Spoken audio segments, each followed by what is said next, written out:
그리스도가 고난을 받으실 것과 죽은 자 가운데서 먼저 다시 살아나사 이스라엘과 이방인들에게 빛을 선전하시리라 하니이다 하니라. 우리 이같이 명령하네 예수와 함께 소리하려는데 바울아 내가 미쳤다 내 마음 한문이 너를 미치게 하나니.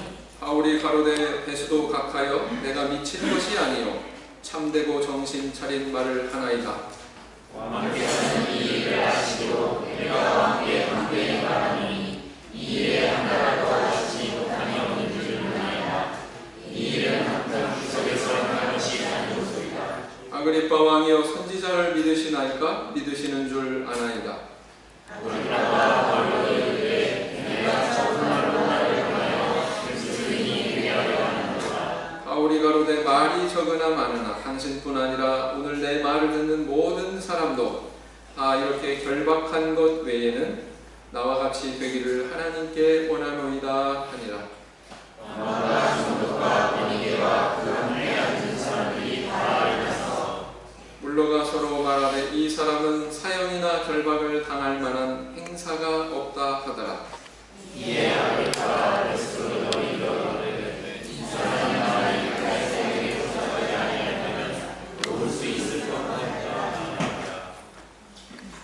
어느 날 그 목축업자인 한 사람이 소 한 마리를 매양간 안에 들여놓으려고 소와 열심히 씨름을 하고 있었습니다. 어찌된 영문인지 소는 아무리 노력을 해도 꿈쩍도 하지 않았습니다. 고삐를 힘껏 잡아당기면 잡아당길수록 소는 앞발에다가 힘을 잔뜩 주고는 뒤로 버티면서 고집스럽게 외양간 안으로 들어가기를 거부했습니다. 그래서 이렇게 애쓰는 아버지를 지켜보던 7살 난 아들이 아버지를 쳐다보면서 깔깔거리면서 웃었어요. 그러자 아버지가 이렇게 말했습니다.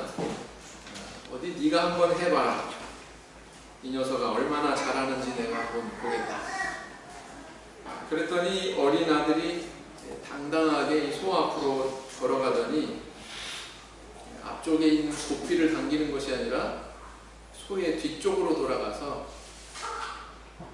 꼬리를 힘차게 잡아당기더라라는 것입니다. 어떻게 됐을까요? 소가 깜짝 놀라서 외양간 안으로 쏙 들어가더랍니다. 때로는 우리가 의도한 방향으로 유도하려고 이렇게 순방향으로 애쓰기보다는 오히려 역방향으로 시도할 때 생각지도 못한 그런 좋은 결과를 경험하기도 합니다. 이처럼 우리가 살아가는 세상에는 참 어떤 반전이 되고 역설이 되는 그런 순간들이 많죠. 때로는 우리가 막 욕심부리고 집착하고 그럴 때는 정작 안 됐는데 오히려 마음을 비우고 욕심 버리고 그러면 오히려 일이 잘 되는 경우도 있고요. 그런데 우리 기독교 신앙 안에도 자세히 살펴보면 참 반전과 역설이라고 할 수 있는 그런 상황들이 많이 발견이 됩니다. 신앙의 본질 자체가 그렇죠. 2000년 전에 예수님께서 십자가에 달리셨을 때 그것은 마치 하나님의 역주행처럼 보였습니다. 다시 말하면 하나님이 실패하고 마귀가 성공한 것 아니냐라고 생각할 그럴 상황이었다라는 거죠. 그런데 하나님께서는 그 십자가 사건이 오히려 마귀가 패배하고 하나님께서 승리하는 그런 사건이 되게 만드셨어요. 사망의 저주를 풀어주시고 또 인류가 구원을 얻는 그런 대속의 제사가 되게 하신 것이죠. 그래서 사실 이 신앙의 본질을 살펴보면 참 이건 역설이다, 이건 커다란 반전이다 라고 표현될 만한 그런 모습을 우리는 발견하게 된다라는 것입니다. 그래서 우리 하나님을 믿는 신앙인의 삶 속에서도 역시 마찬가지다라는 거예요. 그런 상황들이 벌어질 수 있다. 이것이 바로 신앙의 오묘한 그런 역설이다 이렇게 볼 수가 있습니다. 고린도후서 6장 9절에서 10절 말씀을 보겠습니다. 고린도후서 6장 9절에서 10절 말씀을 보시겠습니다. 고린도후서 6장 9절에서 10절 9절에서 10절까지 말씀 다 같이 한 목소리로 읽겠습니다. 시작. 무명한 자 같으나 유명한 자요 죽은 자 같으나 보라 우리가 살고 징계를 받는 자 같으나 죽임을 당하지 아니하고 근심하는 자 같으나 항상 기뻐하고 가난한 자 같으나 많은 사람을 부러워하게 하고 아무것도 없는 자 같으나 모든 것을 가진 자로다. 우리 성도님들 자기 스스로에 대해서 말씀대로 느끼고 계십니까? 우리 그렇게 신앙생활을 하고 있나요? 만약에 어떤 사람이 남에게 무엇을 강하게 권하고 소개한다면 그것은 그만큼 자기가 그 어떤 것에 대해서 좋은 경험한 사람이에요. 그것에 대해서 확신하는 사람입니다. 만약에 우리가 신앙의 어떤 가치, 또 우리가 체험한 진리의 가치에 대해서 정말 깊이 경험하고 이건 정말 좋은 거야, 이건 정말 가치 있는 거야 이렇게 느낀다면 우리는 그것에 대해 가만히 있지 않습니다. 그것을 적극적으로 소개하고 그것을 남들에게 전할 거다라는 것입니다. 근데 만약에 거꾸로 우리 안에 그런 의욕이 없다면 그럼 뭘 의미할까요? 우리가 아직 그 신앙에 대한 가치, 신앙에 대한 확신이 그만큼 깊지 못하다라는 것을 반영하는 게 아닐까요? 우리는 어떻게 이런 신앙의 가치, 진리에 대한 가치를 우리 자신이 확신하고 또 확신을 넘어서서 다른 사람에게 적극적으로 함께 하기를, 같이 이 길을 가기를 소개하고 인도하는 그런 삶을 살 수 있을까요? 자, 오늘은 이 총독 베스도와 아그리파 왕 앞에서 재판을 받았던 바울의 모습을 통해 다 같이 우리 신앙 안에 있는 어떤 역설, 반전 이런 것에 대해서 살펴보고 또 우리가 어떻게 그런 신앙의 가치를 확신하고 그것을 남들에게 전하는 삶을 살 것인가 이렇게 생각하고 은혜를 나눠보고자 합니다. 자, 우리는 지난 시간에 바울 사도가 자신이 가이사에게 재판을 받겠노라 이렇게 요청하는 그런 모습을 살펴봤습니다. 총독에게 이렇게 호소를 했기 때문에 이제 장차 바울은 어디로 가야 됩니까? 로마로 가야 되죠. 가이사, 로마의 황제는 바로 로마라고 하는 그 당대 도시에 있었기 때문에 그럴 상황에 놓여져 있었습니다. 그럼에도 불구하고 이 베스도 총독은 그 지방을 함께 통치하고 있던 아그리파 왕에게 바울을 함께 신문할 기회를 공유하고자 했습니다. 그래서 아그리파 왕을 청해가지고 같이 이제 바울을 재판하는 그런 신문하는 그런 자리를 마련을 하게 되죠. 우리는 또 이렇게 생각해 볼 수가 있어요. 왜 총독이 있으면 되지 왜 또 왕이 있었지? 도대체 이 체제가 뭐야? 당시 이제 로마 제국이 지배하는 그런 방식은 어떤 방식이었냐면 로마 정부에서 총독도 파송합니다. 그러나 현지에 있는 왕도 세워요, 안 세워요? 현지에 있는 왕도 세워요. 그래서 어떤 효과를 노리느냐? 총독은 왕을 견제하고 왕은 또 총독을 견제하고 그래서 이렇게 서로 감시하는 그런 역할을 하게 한 거죠. 그래서 이렇게 그 복음서에도 보면 예수님 재판하는 자리에 총독과 또 왕도 등장하는 이유가 바로 거기에 있습니다. 그래서 이런 배경 아래 총독과 왕이 함께 바울을 신문하는 그 일에 대석을 했다라는 것이죠. 바울은 이 신문받는 자리에서 자신에 대한 변호를 하기 시작합니다. 사실 오늘 본문은 2절부터 읽어야 되는데 너무 길기 때문에 앞부분은 제가 잘랐어요. 그리고 14절부터 내용이 계속이 됩니다. 근데 14절에 어떤 내용이 있어요? 읽어보시니까 과거 사도행전 9장에서 자기 자신이 다메섹 도상에서 회심했던 그 사건, 그죠? 22장에서 유대인들 동족들 앞에서 자기 간증을 했던 그 사건, 바로 그것을 오늘 다시 또 한번 아그리파 왕과 베스도 앞에서 똑같이 이야기하고 있죠. 물론 내용은 약간의 차이가 있습니다. 그러나 커다란 의미에서의 내용은 뭐냐면 바로 그때 그 자기가 회심했던 그 상황을 똑같이 이야기하고 있다는 것입니다. 근데 이 자리가 어떤 자리였어요? 자기 자신의 무죄함을 입증할 수 있는 변호의 기회였어요. 변명의 기회였습니다. 그래서 자기 자신은 본래 어떤 신분의 사람이고 어떤 신앙을 가지고 있고 또 어떻게 유대교라고 하는 종교에서 기독교로 개종하고 또 내가 이렇게 결박이 되고 왜 이렇게 됐는지에 대해서 쭉 이제 설명을 하고 있죠.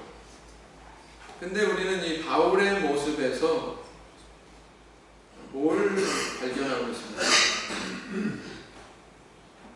주님이 그를 부르신 목적이 이미 과거에 밝혀졌었죠. 누구 앞에서요? 아나니아라고 하는 사람 앞에서. 9장 15절을 보시겠습니다. 사도행전 9장 15절.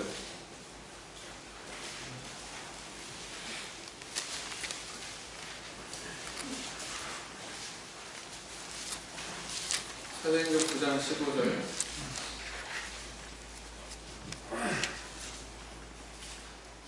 주께서 가라사대 가라, 이 사람은 내 이름을 이방인과 임금들과 이스라엘 자손들 앞에 전하기 위하여 택한 나의 그릇이라. 그가 아직 세례도 받지 않았습니다. 성령도 받지 않았어요. 거듭나지도 않은 상태에 있던 바울에게 하나님은 이미, 주님께서는 이미 계획을 가지고 계셨는데 그 계획에 대해서 구체적으로 아나니아라고 하는 제자에게 이렇게 밝히셨습니다. 근데 이 예언의 말씀대로 오늘 일부분 성취되고 있죠. 임금들 앞에서 증거하기 위하여 그랬는데 오늘 누구 앞에서 지금 서 있습니까? 바울 사도가 아그리빠 왕, 그죠? 그 다음에 로마의 총독 앞에 서서 예수 그리스도를 증거하고 있죠. 그래서 이 재판받는, 자기가 이 유죄인지 무죄인지 그걸 밝히는 아주 중요한 그런 자리에서 바울은 바로 예수 그리스도를 이렇게 증거하고 있는 모습을 발견하게 됩니다. 우리가 육적인 눈을 뜨고 보면 어떻습니까? 바울의 상황, 죄도 없는데 죄수처럼 이렇게 결박돼가지고 지금 이 재판석에 나와 있죠. 근데 이 영적인 눈을 뜨고 우리는 신앙의 역설적인 그런 상황을 발견하게 된다라는 것입니다. 이것은 중요한 게 아니에요. 바울이 지금 뭐 옥에 갇혀 있느냐, 바울 스스로가 느낄 때 그건 중요한 게 아니에요. 내가 죄인 취급당하느냐, 그건 중요한 게 아니에요. 지금 아그리빠 왕 앞에 섰고요, 총독 베스도 앞에서 뭐 하는 게 중요한 겁니까? 증거하는 게 중요한 거예요. 그래서 우리는 이 바울의 모습에서 참 신앙인이 어떤 길을 가야 되고 어떤 의식을 가져야 되는지에 대해서 교훈을 받게 된다라는 것입니다. 이 바울의 모습에서 우리가 발견하게 되는 반전, 역설은 뭡니까? 첫째는 뭐냐면 바울은 자기 자신의 석방을 위해서 변호한 것이 아니라 자기의 신앙에 대해서 간증했어요. 26장 2절로 가서 보시겠습니다. 26장 2절. 아그리빠 왕이여, 유대인이 모든 송사하는 일을 오늘 당신 앞에서 변명하게 된 것을 다행히 여기옵나이다. 이렇게 이제 이야기를 시작하죠. 24절. 바울이 이같이 변명하며 베스도가 크게 소리하여 가로되, 바울아, 내가 미쳤도다. 내 많은 학문이 너를 미치게 한다 하니. 자, 이 중간에 어떤 내용들이 있습니까? 그리고 주목해 볼 사실은 뭐냐면, 방금 예배 전에 저희들이 공독을 했는데 14절부터의 내용, 또 18절까지의 내용을 보면 좋은 성경은 색깔이 틀려요. 검은색이 아니라 뭘로 칠해져 있어요? 네? 빨간색으로 칠해져 있어요? 안 칠해져 있어요? 이렇게 빨간색으로 칠해져 있는 의미는 뭡니까? 성경에서 요즘에 이런 식으로 편집하는 성경들이 꽤 많은데 이 의미가 뭐예요? 빨간색은 예수님께서 직접 당신의 입으로 말씀하신 내용을 이렇게 색깔을 달리해서 표현하고 있습니다. 그렇죠? 자기 죄가 없다, 나는 무죄다 라는 걸 증거하는 데 있어서 예수님의 입에서 나오신 말씀이 뭐 얼마나 중요할까요? 중요해요, 안 해요? 중요해요, 안 해요? 그렇게 중요합니까? 예수님이 나한테 이렇게 말씀하셨어. 그거랑 내가 무죄한 거랑 무슨 상관이에요? 별로 중요하지 않죠? 바울 사도는 예수님이 나한테 말씀하셨던 22장이나 9장에는 이거 안 나와 있어요. 26장에는 더 자세히 나와 있어요. 예수님이 말씀하신 내용에 대해서. 왜 이렇게까지 자세히 이야기하고 있는 저희가 뭘까요? 우리는 몰라요. 근데 베스도는 알았어요. 아그리빠 왕도 알았어요. 그 저희를 알았어요. 여러분, 여기 성경에 변명이라고 하는 단어가 등장하는데 이거는 변호를 가리킵니다. 변호는 뭐예요? 말 그대로 네? 자기가 무죄하다라는 것을 증명해 나가는 그런 과정을 밟는 게 변호 아닙니까? 맞아요? 틀려요? 근데 이 자리가 변호의 자리인지 아니면 또 어떤 다른 성격의 자리인지를 가만 생각해 보자고요. 바울 사도가 자기 죄에 대해서 나 무죄야 이렇게 적극적으로 지금 논리를 펴고 있습니까? 아니면 다른 데 초점이 있습니까? 자기 무죄함에 대해서 초점이 있어요? 아니면 다른 데 초점이 있어요? 방금 말씀드렸습니다. 예수님이 나한테 직접 하신 그 말씀이 뭐가 그렇게 많이 중요해요?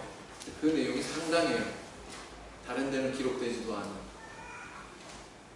바울 사도의 지금 변호의 초점은 형식은 변호이나 그 내용으로 볼 것 같으면 뭐 하고 있는 거예요? 예수님 전하고 있는 거예요. 복음 전하고 있는 거예요. 물론 그것은 자기의 삶과 관련돼 있어요. 내가 과거에는 유대교 믿어서 이러했는데 지금은 기독교를 믿고 이렇게 바뀌었다. 그거죠. 물론 자기 삶과 결부가 되어 있어요. 그런데 중요한 초점은 어디에 있냐면은 바로 예수 그리스도를 증거하는 데 있었던 것입니다. 맞습니까? 그러니까 아그리빠 왕이나 베스도 총독은 바울의 변호를 듣다가 갑자기 당혹스러워졌어요. 그리고는 결국은 소리 질렀어요. 베스도가 뭐라고 그랬습니까? 24절에 기록된 바와 같이 내가 미쳤도다. 내 많은 학문이 너를 미치게 한다. 베스도는 바울 사도가 굉장히 학문을 많이 닦은 사람이다 라는 것에 대한 인식이 있었어요? 없었어요? 있었어요. 그래서 보통 죄수가 나타내는 태도, 보통 죄수가 변호할 때 나타내는 그런 논리의 전개, 이런 것들을 밟을 것으로 생각했는데 그런 예상과는 전혀 다른 데 초점을 두고서 이야기를 하니까 베스도는 혼란스러웠어요. 당혹스러웠어요. 그리고는 소리를 지릅니다. 저 사람 미친 사람 아니야? 미치지 않았으면 저런 태도를 보일 수 있어? 그리고는 소리를 지른 겁니다. 그런데 베스도는 신앙이 없는 이방인이에요. 하나님 믿지 않는 이방인이에요. 근데 아그리빠 왕은 신앙이 있었을까요? 없었을까요? 아그리빠 왕은 현지 사람입니다. 이 사람은 마음속에 어떤 신앙의 심지가 있었던 것 같아요. 뭐라고 그러냐면은 내가 적은 말로 나를 그리스도인이 되게 하려 하는구나. 너 지금 그 언변을 보니까 나를 그리스도인이 되게 하려고 하는 의도로 전하고 있는 거구나 라는 걸 간파했어요? 못했어요? 아그리빠 왕은 간파를 했어요. 바울의 숨은 의도를 읽어냈습니다. 바울이 자기 무고함을 벗기 위해서 아부하거나 비굴하거나 설득력 있게 변호하거나 하기보다 자기가 과거에 경험했던 것을 통해서 예수 그리스도를 전하고 있다라고 하는 것에 대해서 그는 분명히 간파를 했습니다. 그랬더니 아그리빠 왕의 말에 대해서 바울은 뭐라고 그래요? 뭐라고 이야기합니까? 나와 같이 되기를 하나님께 원하노이다. 나와 같이 되기. 이렇게 결박된 것 이외에는 나와 같이 되기를 하나님께 원합니다. 당신도 나같이 되기를 원합니다. 이렇게 이야기하더라는 것입니다. 이게 지금 어떤 상황일까요? 어떻게 비유할 수 있을까요? 우리 성도님들이 어느 날 대통령 두 분한테 초청을 받았어요. 대통령 두 분이 정상회담을 하는데 그 자리에 게스트로 초청이 됐어요. 한 분은 오바마 대통령이고요, 한 분은 박근혜 대통령이에요. 그 앞에서 당신 둘도 나와 같이 되기를 원합니다. 예수 믿으면요 나같이 이렇게 행복해지고요, 예수 믿으면 나같이 이렇게 형통하고요. 대통령 앞에서 생각해 보셨어요? 또 어떻게 비유할 수 있을까요? 빌 게이츠하고 워런 버핏, 어떤 사람입니까? 전 세계에서 가장 돈 많은 부자죠? 그 두 사람한테 초청을 받았어요. 내가. 그 앞에 가가지고 당신도 나같이 예수 믿기를 원합니다. 예수를 믿으면 나같이 부유해지고요, 나같이 행복해질 수 있습니다. 이렇게 얘기하는 것 같다라는 거예요. 쉽게 얘기하자면. 지금 그런 상황이죠?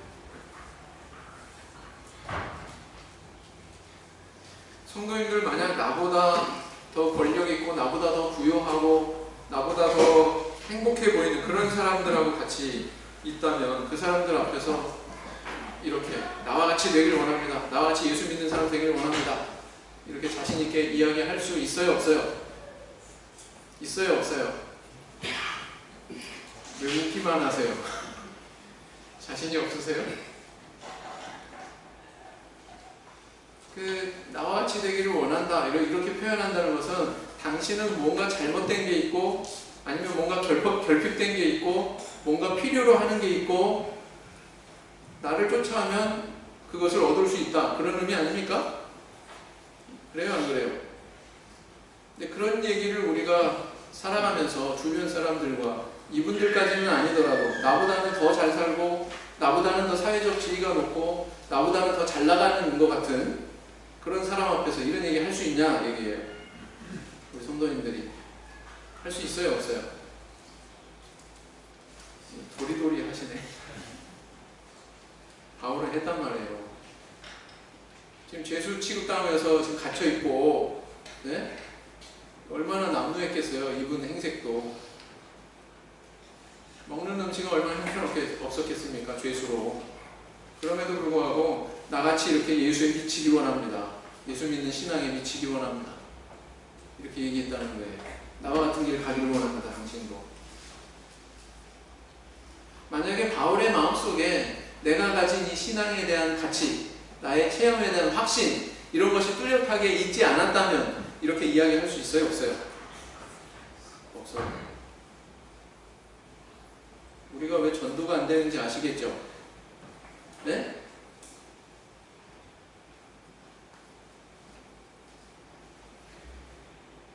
때로는 우리가 그 신앙 때문에 외국 사람들한테 미친 사람으로 발견될 수도 있어요. 불신자들한테. 그래도 내가 이게 좋기 때문에 또 그 선택에 대해서 내가 후회하는 것이 아니라 만족하고 그 만족함에 대해서 다른 사람한테 전할 수 있어야 돼요. 그래야 신앙생활 제대로 하는 거 아닐까요? 목자님 중에 큰 대기업에 취업해가지고 연봉도 막 목회자 연봉보다 막 4배, 5배 막 이렇게 되는 그런 걸 누리다가 또 회사에서 그런 제의가 왔대요. 뭐냐면은 이렇게 회사 생활 열심히 잘하면 어느 일정 기간 이후부터 외국에 가서 공부할 수 있게 해주고 박사학위 받을 수 있게 해주겠다. 그런데 그런 제의도 뿌리치고 나는 목회의 길을 가야 되겠다. 안 그러면 내가 별로 보람을 못 느낀다. 인생에 있어서 가치를 못 느끼겠다. 전부 다 뒤로 하고요. 하필이면 사표 내려고 그럴 때 그런 제안이 왔대요. 외국에 가서 공부도 하고. 근데 마음속으로 이제 생각하기를 이것은 하나님이 주신 내가 선택해야 되는 그런 선택의 어떤 기로에 놓였다는 것을 의미하는 것이구나. 그리고는 자기 마음 가는 대로 선택을 한 거예요. 그런 거 다 뿌리치고 목회자의 길을 가겠다. 집안에서 어땠을까요? 집안에서 난리가 났죠. 아버지는 그 미친놈이라고 몽둥이 들고 때리겠다고 쫓아오더래요. 도망갔어요.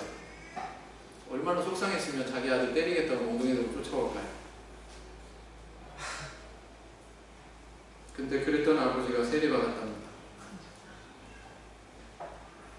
그 불신자 아버지의 눈에 비친 이 목자님의 선택, 충분히 미쳤다고 볼 수 있죠? 그죠? 그러나 그 속에 내가 가치 있다고 여기는 그런 확신이 있고 그런 체험이 있기 때문에 그런 선택을 한 거예요. 그리고 그런 선택에 대해서 아버지를 나중에 같은 길을 가도록 인도했다라는 것입니다. 이렇게 불신자에게 신앙인의 선택은 때로 이해하지 못할 미친 행동으로 비춰질 수가 있다라는 것입니다. 그러나 그 선택은 육신의 눈으로는 분별할 수 없는 신앙의 눈으로 볼 때만이 발견할 수 있는 그런 무한한 가치와 상급이 이 안에 약속이 되어 있습니다. 어떻습니까? 성도님들 그거 체험하고 계시고 거기에 가치를 두고 계십니까? 만약에 그 가치를 두지 못한다면 우리는 전할 수 없어요. 고린도후서 5장 13절 말씀 보시겠습니다.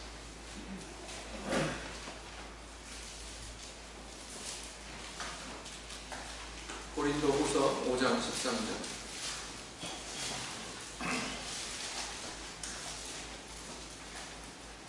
고린도후서 5장 13절 같이 읽겠습니다. 시작. 우리가 만약 미쳐서도 하나님을 위한 것이요 만약 정신이 온전하여도 너희를 위한 것이니. 자, 두 번째 역설은 또 뭐예요?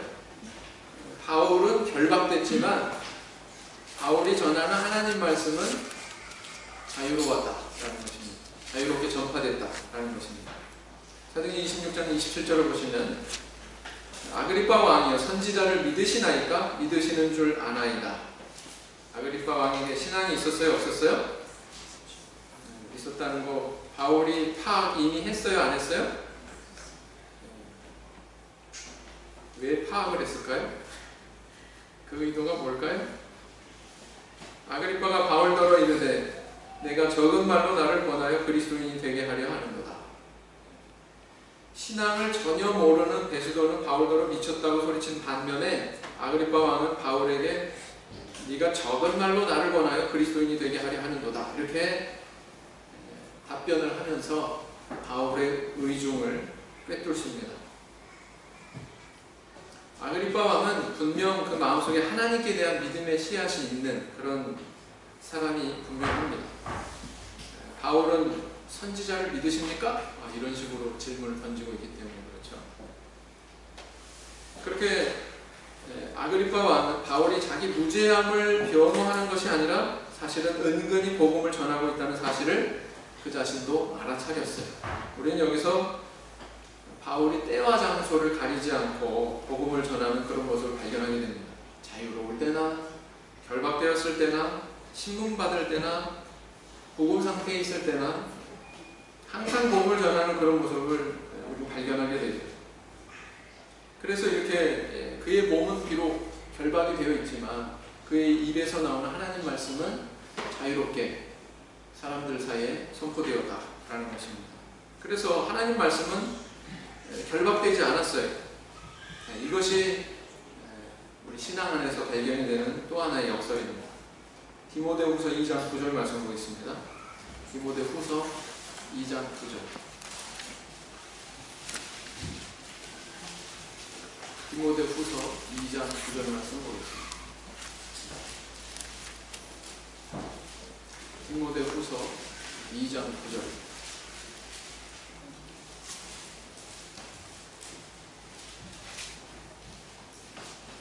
디모데후서 2장 9절 같이 읽겠습니다. 시작. 복음을 인하여 내가 주님과 같이 매일 때까지 고난을 받았으나 하나님의 말씀은 매일지 아니하니라.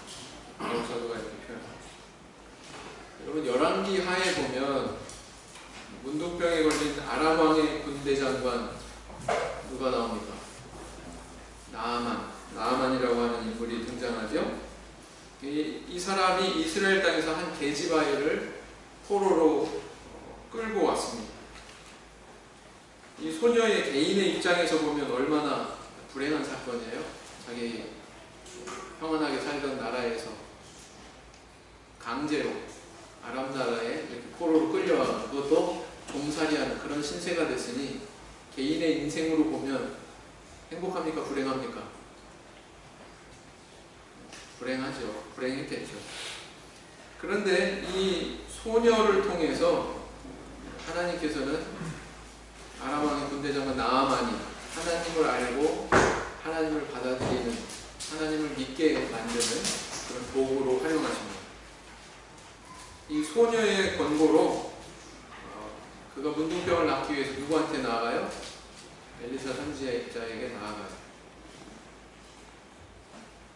그래서 겉으로 볼 때는 누가 강자입니까? 육신적인 차원에서 누가 강자예요? 나아만이 강자예요. 누가 약자입니까? 소녀가 약자예요.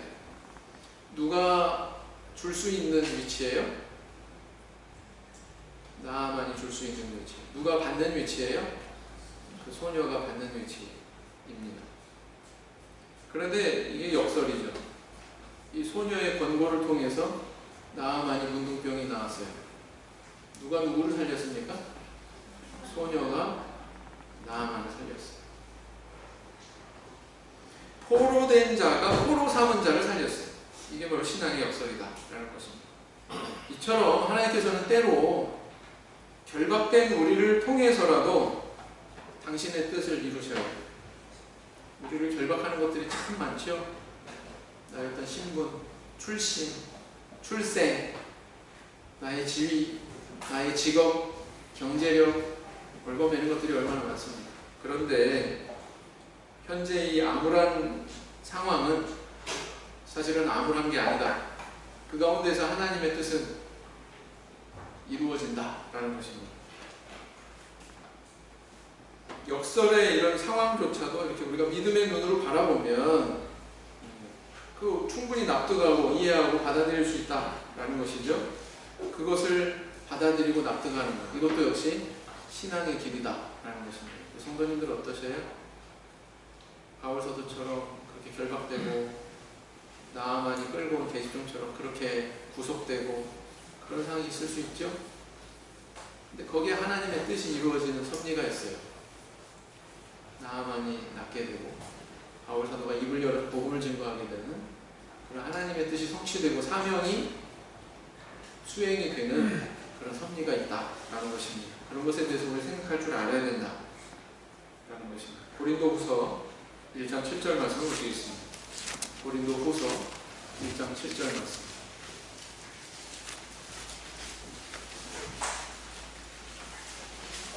고린도후서 1장 7절 말씀.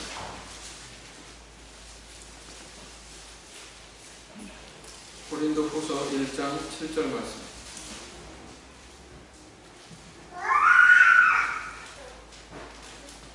같이 읽겠습니다. 시작. 너희를 위한 우리의 소망이 더함은 너희가 고난에 참여하는 자가 된 것 같이 위로에도 그러할 줄을 알미라. 약속의 말씀을 우리 믿어야 되겠습니다. 그 다음 세 번째, 또 어떤 역설이에요? 바울은 사실 심판받는 자가 아니라 그는 심판하는 자였습니다. 26장 23절을 보시면 같이 읽어보십니까? 사도행전 26장 23절 다시 보시면 곧 그리스도가 고난을 받으실 것과 죽은 자 가운데서 먼저 다시 살아나사 이스라엘과 이방인들에게 빛을 선전하시리라 함이니이다 하니라. 바울의 이 재판장에서 발견이 된 세 번째 역설은 뭐냐면은 재판관을 압도하는 죄인의 모습이에요. 죄인에게 압도당하는 재판관의 모습이 교차가 됩니다. 그렇죠? 바울의 모습은 마치 빌라도 법정에 서셨던 예수 그리스도의 모습을 상기시킵니다. 요한복음 19장을 보시겠습니다. 요한복음 19장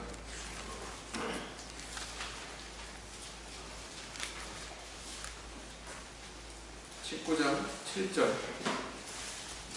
유대인들이 대답하되 우리에게 법이 있으니 그 법대로 하면 저가 당연히 죽을 것은 저가 자기를 하나님의 아들이라 함이니이다. 빌라도가 이 말을 듣고 더욱 두려워하여.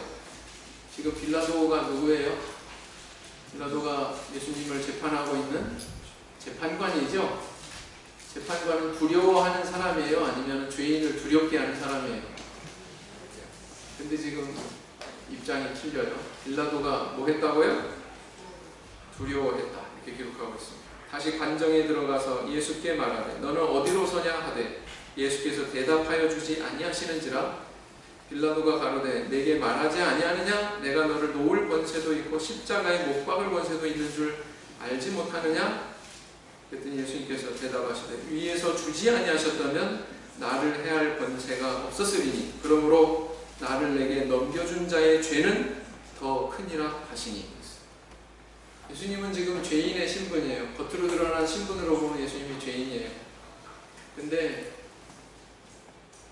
재판관인 빌라도가 오히려 두려워하고 안절부절하고 백성들 앞에 나가서 이야기했다. 예수님 앞에 돌아와서 또 이야기했다. 예수님 위협하기도 했다. 누가 불안해요? 빌라도가 불안해요. 근데 예수님은 뭐라고 그러십니까? 예수님이 나를 내게 넘겨준 자의 죄는 더 크니라 그렇게 말씀하셨어요.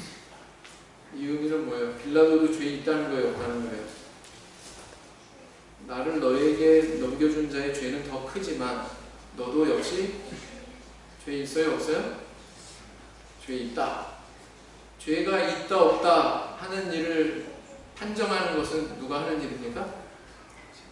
재판관이 하는 일 아니에요? 지금 누가 재판관이에요? 이런 상황을 본다. 빌라도가 재판관이에요? 예수님 재판관이에요? 네? 표면적으로 보면 빌라도가 재판관이지만 내용적으로 보면, 영적으로 보면 누가 누구를 지금 심판하고 있는 겁니까? 너 죄 있다. 예수님이 빌라도를 심판하고 있는 거예요. 맞습니까? 이게 역설이죠. 이게 반전이죠.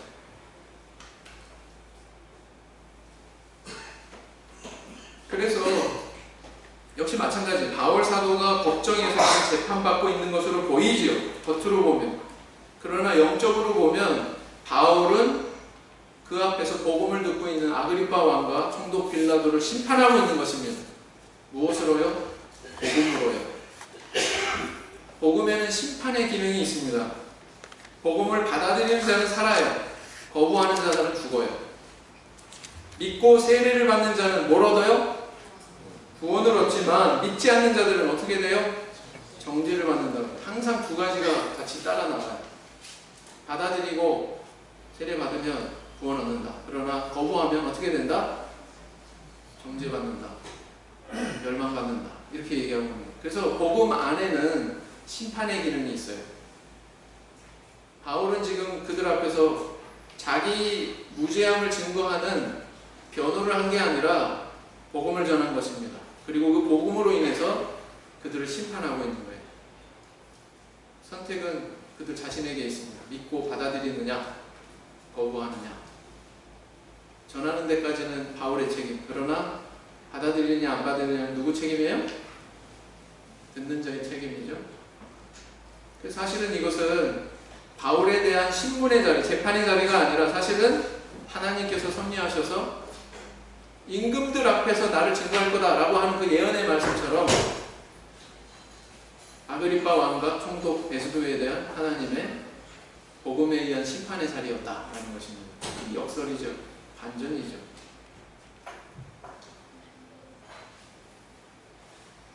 만약에 이렇게 우리가 따지고 보면 우리가 소유한 이 복음, 내가 이 복음에 대해서 순종하고 내가 복음을 받아들여서 하나님 앞에 생명의 길을 얻은 사람일 뿐만 아니라 그런 복음으로 심판의 기능을 수행하는 사명을 맡은 그런 존재라면 내가 얼마나 존귀한 존재입니까?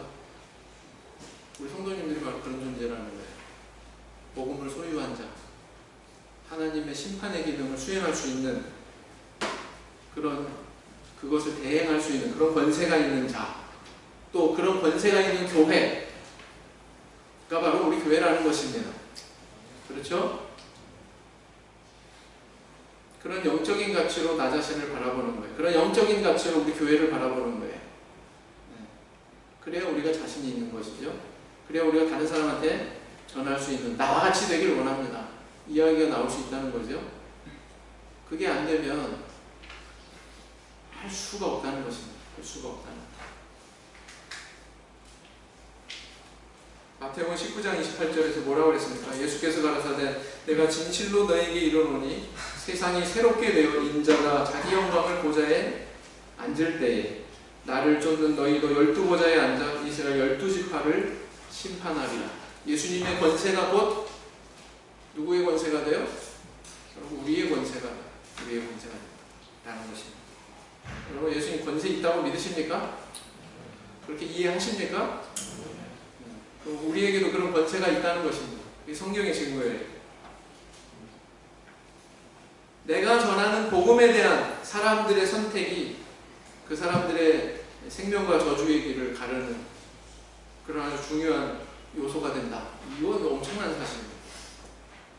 그래서 바로 내가 이런 권세를 가진 존재다. 이거 다른 무엇보다도 내가 바로 그런 존재다 라고 하는 이 사실 가슴속에 깊이 새기기를 원합니다. 그러면 정말 그것이 새겨졌다면 우리는 바울사도와 같이 살 수 있어요. 내가 때로는 병들고 힘들고 그러할지라도 웃을 수 있고요. 행복할 수 있고요.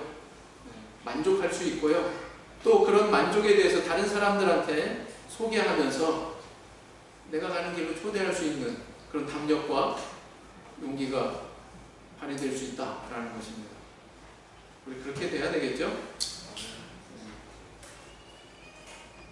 그래서 우리의 상황들 속에서도 우리는 사실은 그걸 액면도대로 육신적인 눈으로만 보지 말고 그 속에 감추어져 있는 하나님의 축복, 하나님께서 우리에게 허락하신 그런 귀중한 보석들을 찾아낼 줄 알아야 됩니다. 미국의 어떤 그 허리우드 영화 제작사 사장에 대한 이야기입니다. 한때 몇 편의 영화로 돈도 꽤 많이 벌었지만 계속 실패해가지고 파산하기에 이르는 그런 딱한 지경에 이르렀습니다. 그래서 마지막으로 심기일전하겠다고 있는 재산 다 끌어모아가지고 영화를 한편 기획을 했습니다. 아프리카의 아름다운 자연을 배경으로 남녀간의 로맨스를 그린 그런 영화를 제작하자. 그리고 만들었는데 어떻게 됐을까요? 결과 역시 대실패로 끝났어요. 그래가지고 이제 완전히 영화계에서 퇴출될 것 같은 그런 형편에 놓였습니다. 싸구려 호텔에 틀어박혀가지고 이제 자기의 실패 원인에 대해서 짚어보기 시작했습니다. 그런 그 반성하는 가운데 갑자기 이제 번뜩이는 어떤 그런 아이디어가 떠올랐어요. 그것은 뭐냐면은 실패의 쓰레기 더미로 보였던 그 필름들이 갑자기 보물로 보이기 시작했습니다.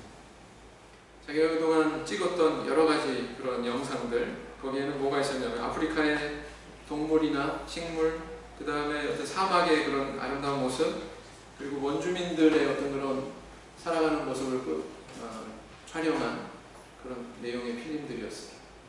이것들을 조각조각 잘라가지고 허리우드에 이걸 필요로 하는 다른 사람들에게 팔면 되겠다. 이런 아이디어가 생각이 나더라는 거죠. 그래서 그 파산한 그 쓰레기 더미에서 말하자면 이 아이디어를 통해서 진주를 발견하게 됩니다. 그래서 자기 계획대로 조각조각 팔아가지고 내다 팔려고 하니까 사람들이 막 구름대 같이 몰려오더라는 것입니다. 영화 제작자들이. 그래가지고 그것을 팔아가지고 다시 재기에 성공했다고 하는 그런 실화입니다. 그 영화가 뭔지 아세요? 이름을 까먹었네요. 아프리카를 배경으로. 역시 망한 영화가 맞네요. 암울해 보이는 그 상황 속 안에 사실은 반전을 이룰 수 있는 그런 보석들이 감추어져 있다라는 것입니다. 세상 사람도 그런데 하물며 우리 신앙 안에 그런 가치가 있어요. 세상 사람들은 발견할 수 없는 우리 믿음 안에 하나님께서 감춰놓으신 보석들이 있습니다. 세상 사람들을 능히 이 길로 같이 갑시다 라고 초대할 수 있을 만한 그런 가치의 보석들이 우리 믿음 안에 있습니다. 믿으십니까? 그것을 믿고 믿을 뿐만 아니라 체험하실 뿐만 아니라 그걸 통해서 풍요로움을 누리셨을 때 우리 성도님들 능히 다른 사람들을 이 신앙의 길로 초대할 수 있는 그런 능력이 주어집니다. 바라옵기는 액면 그대로 상황 받아들이지 마시고 항상 어떤 상황에 처하든지 그 속에서 하나님의 음성 들으시고 하나님의 인도함을 받으시고 그 체험을 통해서 영적인 눈을 뜨시는 그런 성도님들 되시기를 원합니다. 그래서 바울 사도와 같이 나와 같이 되기를 원합니다. 그 쟁쟁한 총독 앞에서 아그리파 왕 앞에서 권유했던 그 목소리가 우리 입을 통해서 세상 사람들에게 동일하게 울리는 그런 미래가 있기를 예수님 이름으로 기원드립니다. 목사님 기도하시겠습니다.